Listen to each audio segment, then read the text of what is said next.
AIR. Just air. Not a virus, not a chemical, not a blade. A small amount of it was enough to stop a human heart, and one man wanted to know exactly how much it would take. His name was Shiro Ishii, and in the 1930s, he built a secret facility in northeast China where doctors didn't treat the sick. They created the sick, on purpose, and documented every stage of what followed. The people inside weren't called patients or prisoners. They were called logs. Not because of anything they did, just so the staff could look at another human being and convince themselves they weren't looking at one at all. What happened inside those walls became one of the darkest chapters in the history of medicine, and most people have never heard the full story. It started with something deceptively simple. Doctors introduced controlled amounts of air into prisoners' bodies and recorded how quickly the heart failed. Today we know it only takes a small volume moving fast enough to kill a person, and that number exists because someone tested it over and over on people who had no choice in the matter. From there, the experiments only escalated. Prisoners were subjected to repeated blood loss over days, while doctors tracked how the body compensated, how the heart worked harder to keep up, how blood pressure collapsed, how the brain began to fail once nearly half the body's supply was gone. When a person died, their organs were examined right away so the data wouldn't be affected by decay. Then came the search for a substitute.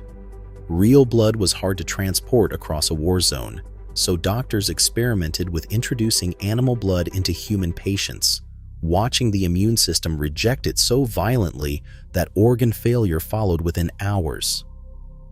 When that failed, they tested seawater as a stand-in for medical fluids, believing its composition might be close enough to work in an emergency. It wasn't. The imbalance it created inside the bloodstream caused catastrophic organ stress, and everyone who received it died. The doctors already suspected it would kill them. They ran the tests anyway, because they weren't trying to save anyone. They wanted a complete record for their files. Before we go further, I want to pause here for a second. If you're watching this and thinking about how differently we treat medical ethics today, or if any of this connects to something you've read or learned about elsewhere, I'd genuinely like to hear it. Drop a comment and tell me where you're watching from, or if you've come across other pieces of this history I haven't covered yet. And if stories like this are the kind of thing you want more of, subscribing helps this channel keep digging into the parts of history that usually get left out of the textbooks. The disease research was, if anything, worse. Japanese soldiers occupying foreign territory were contracting syphilis at an alarming rate, so researchers set out to study exactly how the infection spread and progressed. Rather than introduce the bacteria artificially, which produced an unrealistic version of the disease, doctors engineered conditions that allowed the infection to pass between prisoners naturally, so they could observe transmission from the exact moment it occurred. Victims were then monitored daily as the infection advanced through its stages, and once it reached its most severe point, they were examined internally while still alive, because doctors believed anesthesia would interfere with the biological data. Pregnant women were deliberately infected to study whether the disease could cross into an unborn child before birth. Not one baby born inside that facility is known to have survived the war. Weaponizing disease on a larger scale followed the same logic. Researchers divided prisoners into vaccinated and unvaccinated groups, then exposed everyone to cholera through contaminated food and water, tracking how quickly the body deteriorated and comparing outcomes between the two groups through further examination. Whether someone died from the disease or survived it, the outcome for them was the same. That same bacteria was later released over Chinese cities from aircraft, along with other contaminated materials, seeding outbreaks that are conservatively estimated to have killed more than 200,000 civilians, with some historians putting the number considerably higher. Winter brought a different kind of research.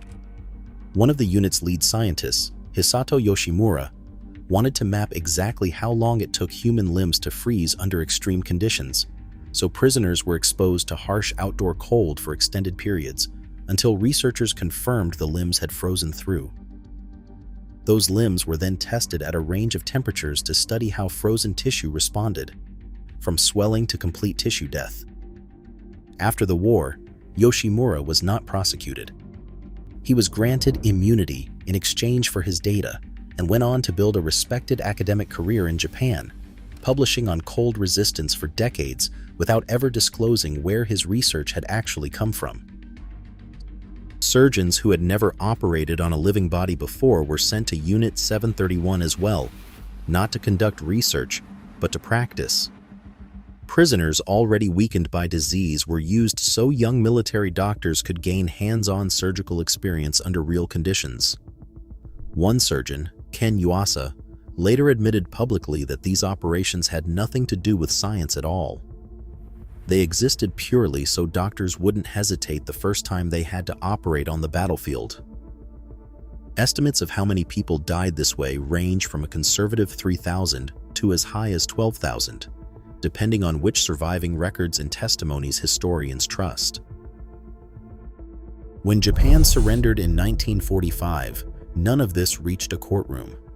The United States government offered Ishii and his researchers full immunity from prosecution in exchange for their data, and the operation's existence was kept quiet for decades, so effectively that, when survivors and journalists began speaking out in the 1980s, much of the West initially dismissed it as wartime propaganda. The people who ran the facility went on to build careers, publish research, and live long, comfortable lives. The people they experimented on never received names in the historical record, let alone graves.